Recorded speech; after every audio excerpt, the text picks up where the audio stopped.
Good evening, everyone.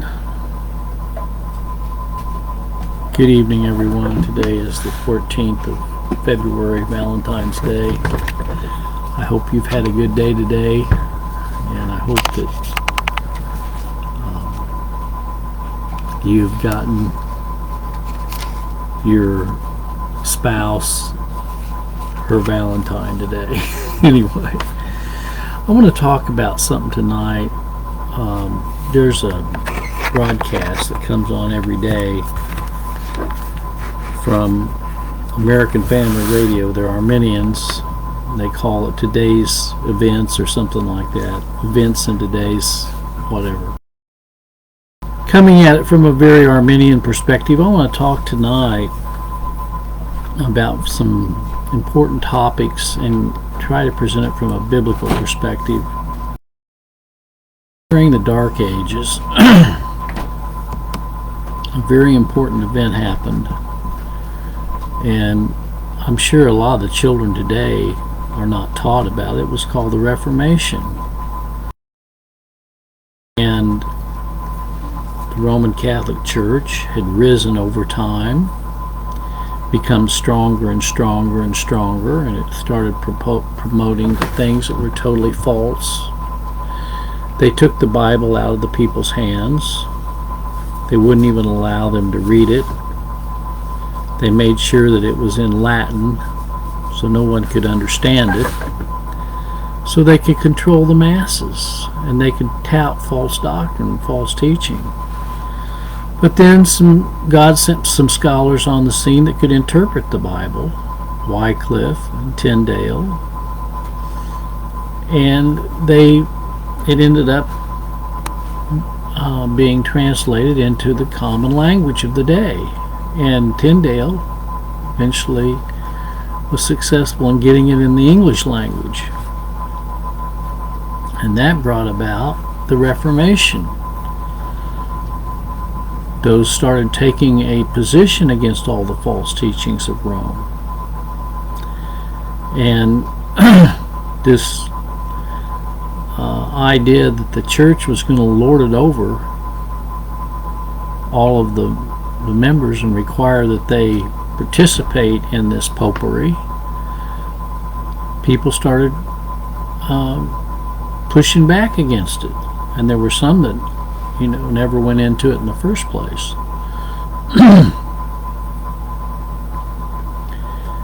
And now we have ministers that are preaching the 13th chapter of Romans as if it was a new Catholic Church on the scene. In other words, that whatever the church says, you have to do it because that's the state. No. Just God takes precedence over false teachings if it comes against the Bible. And then we have all of this other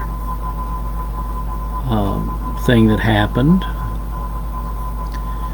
Copernicus came on the scene and started touting a false cosmology. They'd always taught that the Earth was geocentric, that it was not spinning, it was not a globe, it was a circle. We were in an enclosed system. We had a dome over the top of us, which was the firmament. And now you had Copernicus come on the scene and started touting something totally false, and all the reformers came against Copernicus. We have a lot of Copernicuses today, don't we?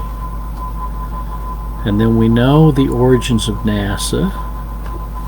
It was built on the guy that started it was heavily into the occult. And now look what we have. We have all these lies being perpetrated about space. And this is all synced together with the Roman Catholic lies of Earth climate change and Pope Francis.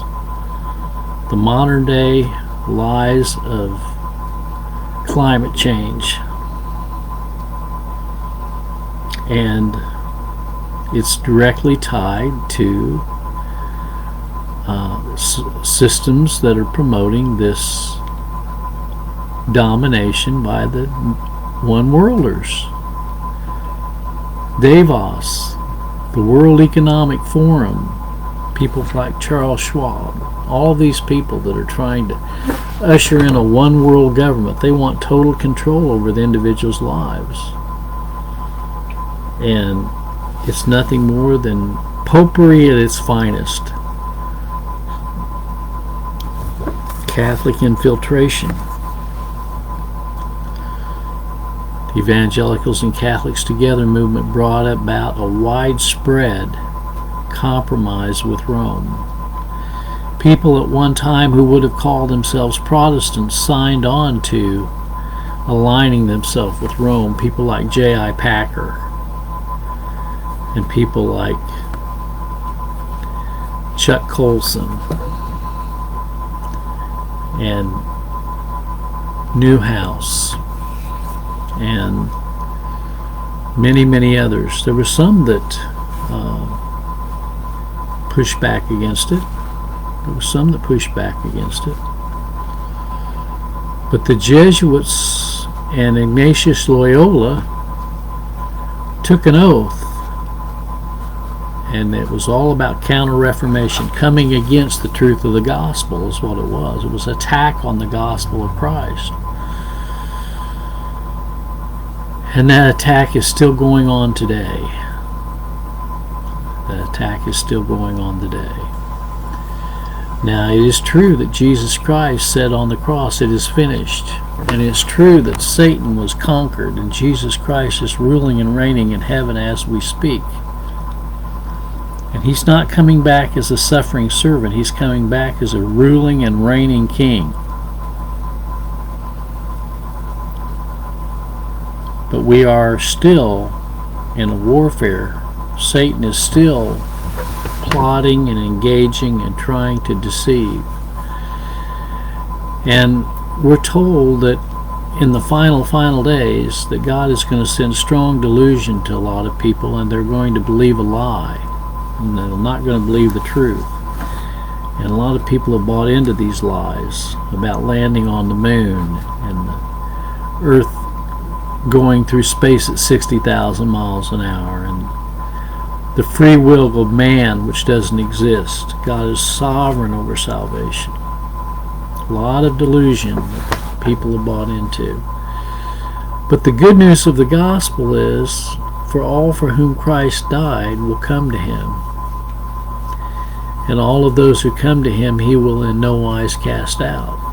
And the only ones that are going to come to him are those who have been chosen in him from the foundation of the world and have been predestinated unto the adoption and are blood bought by Christ. That's the good news. So that's kind of what's on my mind tonight. That was kind of a brief summary of important topics in the life of a Christian today. I have recently sent out several videos by Joe Harper.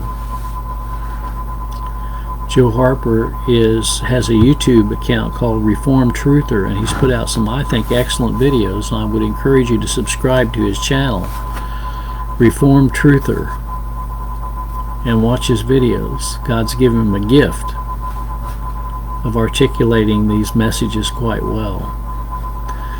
Well, I'm going to say good night for tonight, and I hope that you have a good evening, and I hope you'll think on the things I've just brought up and realize that if we're children of God, we're serving the King of Kings and Lord of Lords. May the good Lord be with you. God bless.